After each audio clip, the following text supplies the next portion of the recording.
বিপ্ৰদাম দৰ পত্নী বোলে শুনা প্ৰাণ স্বামী আমি অতি দৰিদ্ৰ ব্ৰাহ্মণ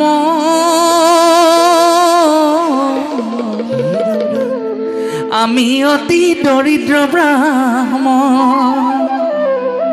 ঘৰে ঘৰে ভিক্ষা মাগি কটাই আছো দিন ৰাতি ঘৰে ঘৰে ভিক্ষা মাগি কটাই আছো দিন ৰাতি অন্ন বস্ত্ৰৰ ভুঞ্জি নিৰ্যাতন অ স্বামী অন্ন বস্ত্ৰৰ ভুঞ্জি নিৰ্যাতন বিপ্ৰদামোদৰ পতি বোলে শুনা প্ৰাণ স্বামী আমি অতি দৰিদ্ৰ ব্ৰাহ্মণ আমি অতি দৰিদ্ৰ ব্ৰাহ্মণ ঘৰে ঘৰে ভিক্ষা মাগি কটাই আছো দিন ৰাতি ঘৰে ঘৰে ভিক্ষা মাগি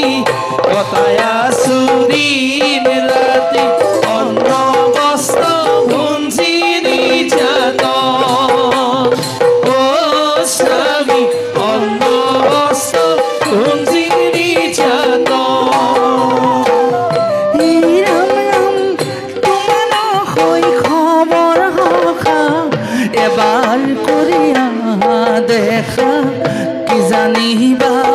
পৰে কৃপাদান নহয় জানো তেওঁ এই ভগৱান অ স্বামী নহয় জানো তেওঁ এই ভগৱান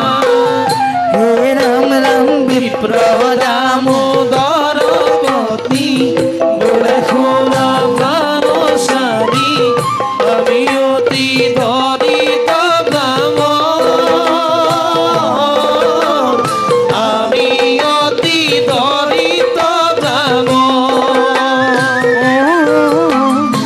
আমি অতি দৰিদ্ৰ ব্ৰাহ্মণ কৃষ্ণ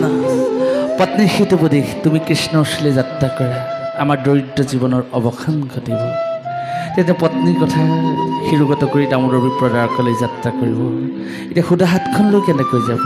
তেওঁ নিজৰ পত্নীক কৈছে কি কৈছে ব্ৰাহ্মণীৰ বাক্য শুনি বিপ্ৰই বুলিলা বাণী ব্ৰাহ্মণীৰ বাক্য শুনি বিপ্ৰই বুলিলা বাণী কিমতে চলিব সুদা হাতে কিমতে চলিব সুদা হাতে আছে যদি চাউল চিৰা আনি মোৰ হাতে দিয়া নতু মই চলিব কিমতে অ প্ৰিয়ে নতু মই চলিব কিমতে হে ৰাম ৰাম বিপ্ৰদামোদৰ পতি বোলে শুনা প্ৰাণ স্বামী আমি অতি দৰিদ্ৰ ব্ৰাহ্মণ আমি অতি দৰিদ্ৰ ব্ৰাহ্মণ আমি অতি দৰিদ্ৰ ব্ৰাহ্মণ স্বামীৰ বচন শুনি ব্ৰাহ্মণীয়ে দিলে আনি খুজি মাগি দিলে যত তাকে লৈ দামোদৰ অতি ৰংগ মনে দ্বাৰকান গড়ে চলি যায় পত্নীয়ে চাউল চিৰাকেইটা দিলে আৰু সেইকেইটা লৈ মহাসুখেৰে দামোদৰ বিপ্ৰ দ্বাৰকালৈ যাত্ৰা কৰিলে অহে বিপ্ৰ যায় দ্বাৰ কান গড়ে হে বিপ্ৰ যায় দ্বাৰ কান গড়ে অ হে বিপ্ৰ যায় দ্বাৰ কান গড়ে হে বিপ্ৰ যায় দ্বাৰ কান গড়ে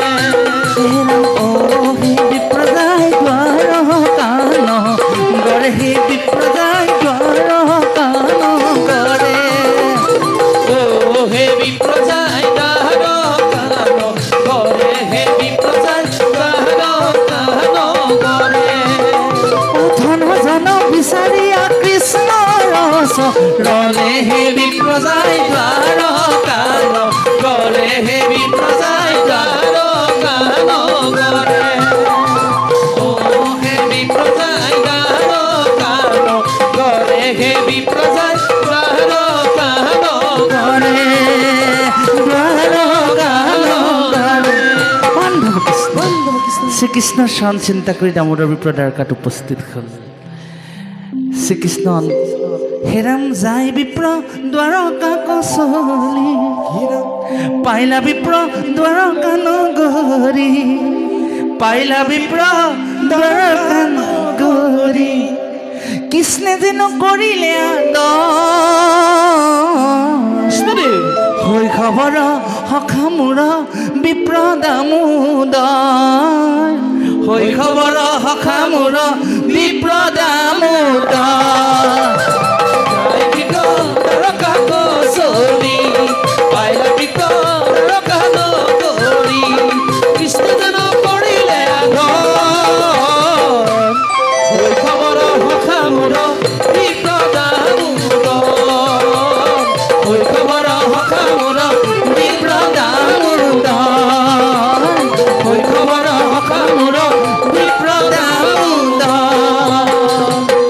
আপোনালোকে জানে পৰম ব্ৰহ্ম ভগৱন্তে বিপ্ৰ দামোদৰক বৰ মৰম কৰিলে পাৱ ধুৱাই কৃষ্ণদেৱে পদ জল লৈলা বহিবা কলা গীতাংক স্বৰ্ণ আসন দিলা বিপ্ৰে যেনো দেখিল সপোন কৃষ্ণ সম বন্ধু মোৰ হৈব আউৰ কোন কৃষ্ণ সম বন্ধু মোৰ হৈব আউৰ কোন